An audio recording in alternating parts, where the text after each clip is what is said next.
feel as far as the responsibilities of representing mankind on this trip?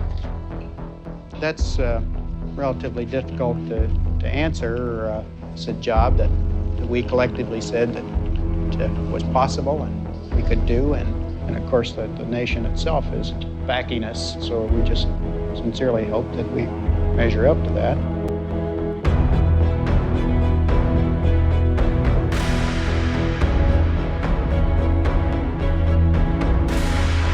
The whole Apollo program was designed to get two Americans to the lunar surface and back again to Earth safely. The enormity of this event is something that only history will be able to.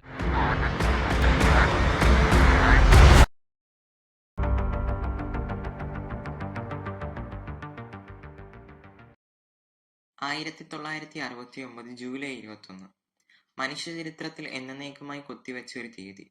ഭൂമിക്കപ്പുറത്തേക്ക് മനുഷ്യരാശി ആദ്യ ചുവടുവെപ്പ് നടത്തിയ നിമിഷം.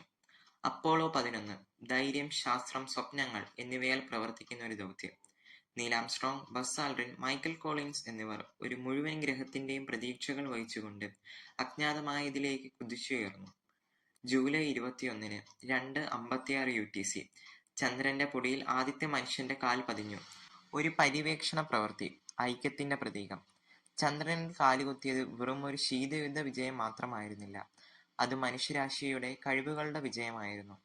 അത് പ്രപഞ്ചത്തിൽ നമ്മുടെ സ്ഥാനത്തെ പുനർനിർവചിച്ചു. ആദ്യമായി ഭൂമി ചെറുതും ദുർബലവും മനോഹരവുമായി കാണപ്പെട്ടു. ജൂലൈ 21 എന്നത് ഒരു തീയതിയേക്കാൾ കൂടുതലാണ്. നമുക്ക് എന്ത് നേടാൻ കഴിയും എന്നതിന്റെ ഓർമ്മപ്പെടുത്തലാണ്. അപ്പോളോ മുതൽ ആർട്ടിമസ് വരെയുള്ള യാത്ര തുടരുന്നു. ചാന്ദ്രദിനം അവസാനമല്ല, ഒരു തുടക്കമാണ്.